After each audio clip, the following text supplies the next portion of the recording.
Ayo, what's up? It's your boy Ajit from TME TV, presented by Twisted Motion Entertainment.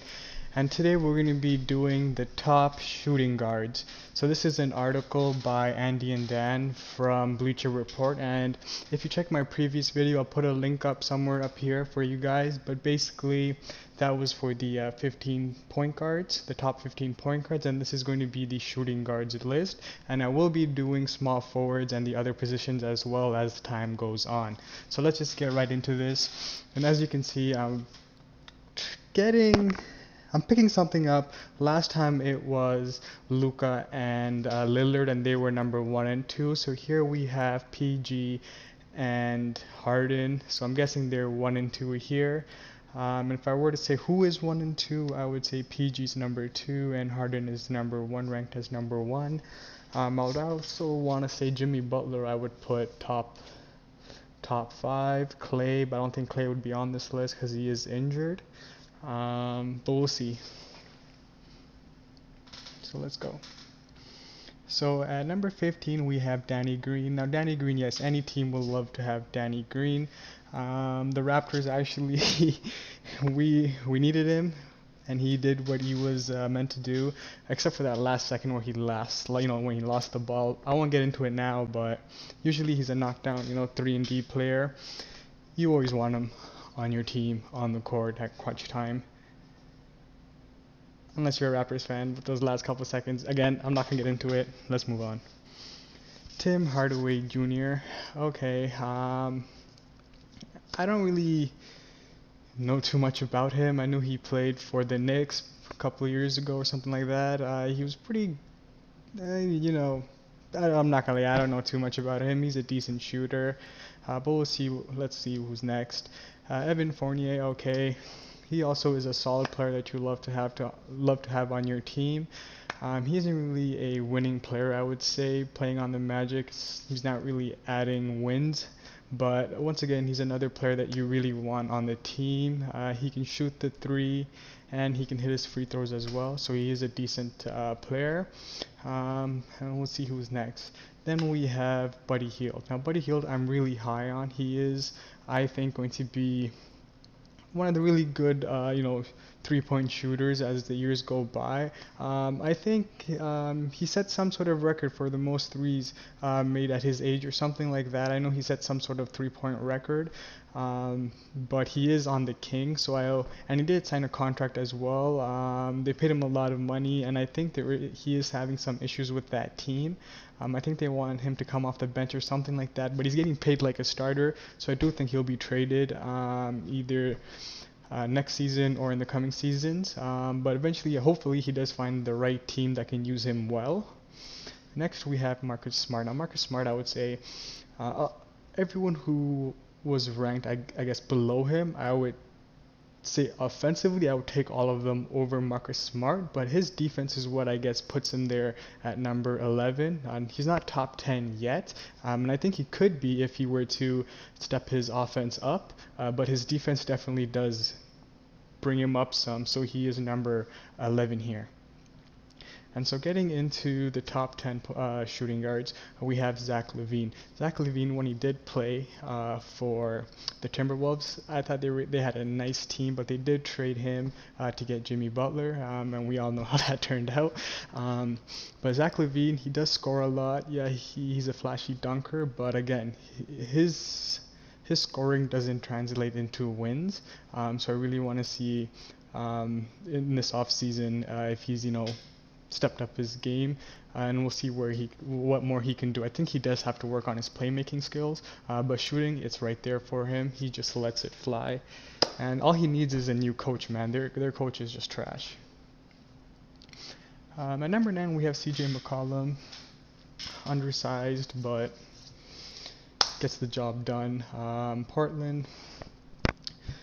Portland just needs in that that another go-to scorer. I think they need they need three people. I don't think CJ and Lillard can really do it together. I think they do need that third piece. Hopefully Nurkic does come back healthy, and hopefully he can be that piece. But yeah, CJ McCollum, you give him the ball, he's a bucket, man. He's a walking bucket. What can I say? Then we have Donovan Mitchell. Now Donovan Mitchell, he's really made a name for himself, just pure offenses.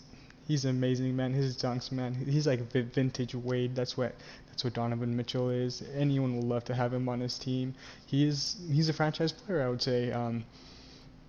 Or well, I take that back. He might be a franchise player for the Jazz, but he does still have to step up his game to be called, I guess a franchise player. Yeah, I guess he's not there yet, but he is that franchise's player. I would say, but yeah, we'll see who's next. And him and Rudy Gobert definitely make a good 1-2 punch. And there has been some reports that they aren't really getting along anymore due to this whole COVID situation, but we'll see how that goes. Then we have Shea Gilgeous-Alexander. Oh my God, what can I say? I, Number 7 though, isn't this only his second year? I think second or third year, but man, him and Chris Paul have been really doing something. I think his numbers are really good. I'm not sure if they put it here. I think he's averaging like close to like 25 and 5, something like that. I don't really see it here, but he's knocking down 45% of his mid-range, which is really good, and 45 of his floaters, which is excellent, I would say. Um, and then right now at 6 we have Jaylen Brown. Jaylen Brown with the Celtics. He's also a very good player. He's averaging, I think, about 20 points. Averaging 20 points. Downing about almost 40% of his threes and about 55% of his twos. So again, he's got star talent, and he did just sign I believe, a nice contract with or extension with the Celtics. So he should be there for a couple of years.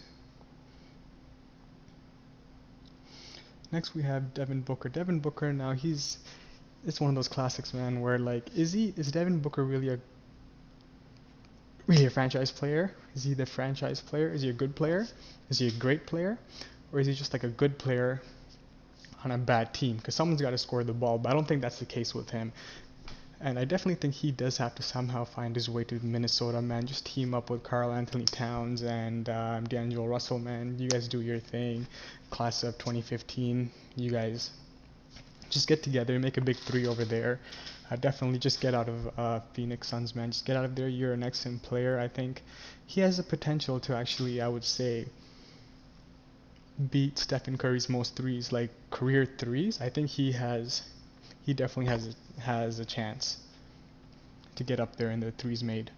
Then we have Drew Holiday, man. What can we say? He is getting there in age. He's getting a lot older now. His offense is going down, but his defense is still there. You still want him guarding the best guard on the other team, I would say. And him and Zion will make a bit. They'll make a good 1-2, and Lonzo as well, distributing the ball. Ingram as well. This team will be very deadly as time goes on if they can all stick together and if they're all healthy. Then we have Bradley Beal, number 2. I mean, he didn't make an All-Star, and he averaged over 30 points, which is crazy. But yeah, he's on a really bad team, and I don't even think he's going to be making his way to the NBA bubble. I think he did opt out of that as well, so we won't be seeing Bradley Beal. So that is sad. But again, I don't know what the Wizards are going to do with John Wall out as well. John Wall should be coming back next season, but we really don't know how he's going to be. But John Wall and him, hopefully they can do something. Hopefully they can make the playoffs, do something, you know? It's been a while that we've seen them together.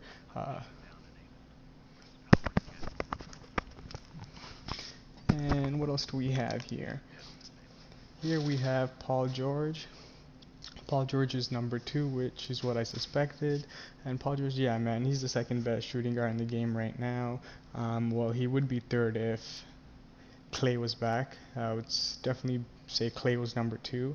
Because when Clay gets hot, man, there's no one like Clay, man. Not even Curry gets hot like Clay. But yeah, so we have Paul George as number 2 here. He was, I think, top 3 in the MVP contestant, something like that. He was in there, and then he got his shoulder injured last season, and then he came back this year.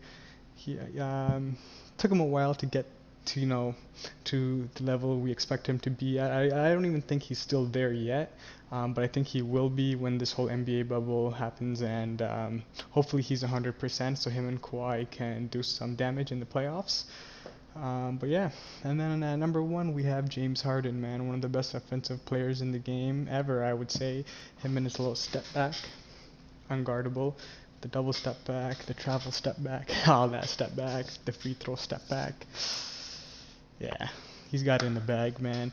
But yeah, this was a pretty good list. I don't have much disagreement about this, and we know Oladipo's not here as well because he's injured. And like I said before, Clay's not here. If Clay was here, I would give him number 2. But we'll see how it goes, and then we'll see what James Harden can do, because James Harden, yeah, he's been number 1 shooting guard for the past couple years now. But in the playoffs, he's always come short. So we'll see how it goes. But once again, thank you guys. I really appreciate you guys for watching my video today. So hit the like, subscribe, and notification button so when the next video goes up, you guys will know right away.